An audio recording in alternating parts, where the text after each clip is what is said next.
Praise lord అండి అందరికీ. ఆదికాండం 1వ అధ్యాయం చదువుకున్నాము. ఆదియందు దేవుడు భూమి ఆకాశములను సృజించెను. భూమి నిరాకారంగాను శూన్యంగాను ఉండెను. చీకటి అగాధ జలములపైన కమ్మియుండెను. దేవుని ఆత్మ జలములపైన అల్లాడుచుండెను. దేవుడు వెలుగు కమ్మని పలుకగా వెలుగు కలిగెను. వెలుగు మంచిదైనట్లు దేవుడు చూచెను. దేవుడు వెలుగును చీకటిని వేరుపరచెను. దేవుడు వెలుగునకు పగలనియు చీకటికి రాత్రి అనియు పేరు పెట్టెను. అస్తమయమును ఉదయమును కలుగగా ఒక దినమాయెను. మరియు దేవుడు జలముల మధ్య ఒక విశాలము కలిగి ఆ జలములను ఈ జలములను వేరుపరచగాకని పలికెను. దేవుడు ఆ విశాలము చేసి విశాలము క్రింది జలములను విశాలము మీది జలములను వేరుపరుపగా ఆ ప్రకారం ఆయన. దేవుడు ఆ విశాలమునకు ఆకాశమని పేరు పెట్టెను. అస్తమయమును ఉదయమును కలుగగా 2వ దినమాయెను. దేవుడు ఆకాశము క్రిందనున్న జలములు ఒక చోటనే కూర్చబడి ఆరిన నేల కనబడెనుగాకని పలుకగా ఆ ప్రకారమాయెను. దేవుడు ఆరిన నేలకు భూమి అని పేరు పెట్టెను. జలరాశికి ఆయన సముద్రములని పేరు పెట్టెను.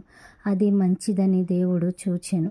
దేవుడు గడ్డిని విత్తనములిచ్చు చెట్లను భూమి మీద తమ తమ జాతి ప్రకారము తమలో విత్తనములు గల ఫలమిచ్చు ఫలవృక్షములను భూమి మొలిపించునుగాకని పలుక ఆ ప్రకారమాయెను. భూమి గడ్డిని తమ తమ జాతి ప్రకారము విత్తనములిచ్చు చెట్లను తమ తమ జాతి ప్రకారము తమలో విత్తనములు గల ఫలవృక్షములను మొలిపించగా అది మంచిదని దేవుడు చూచెను. అస్తమయమును ఉదయమును కలుగగా 3వ దినమాయెను. దేవుడు పగటిని రాత్రిని వేరుపరచినట్లు ఆకాశ విశాలమందు జ్యోతులు కలుగునుగాకనియు అవి సూచనలను కాలములను దిన సంవత్సరములను సూచించుటకై ఉండునుగాకనియు భూమి మీద వెలుగుచుటకు అవి ఆకాశ విశాలమందు జ్యోతులై ఉండుగాకనియు పలికెను. ఆ ప్రకారమాయెను.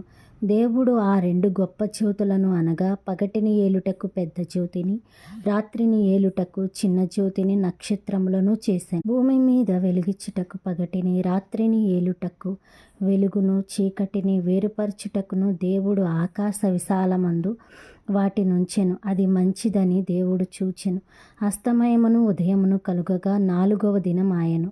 దేవుడు జీవము కలిగి చలించు వాటిని జలములు సమృద్ధిగా పుట్టించునుగాకనియు పక్షులు భూమిపైన ఆకాశ విశాలములో ఎగురునుగాకనియు పలికెను.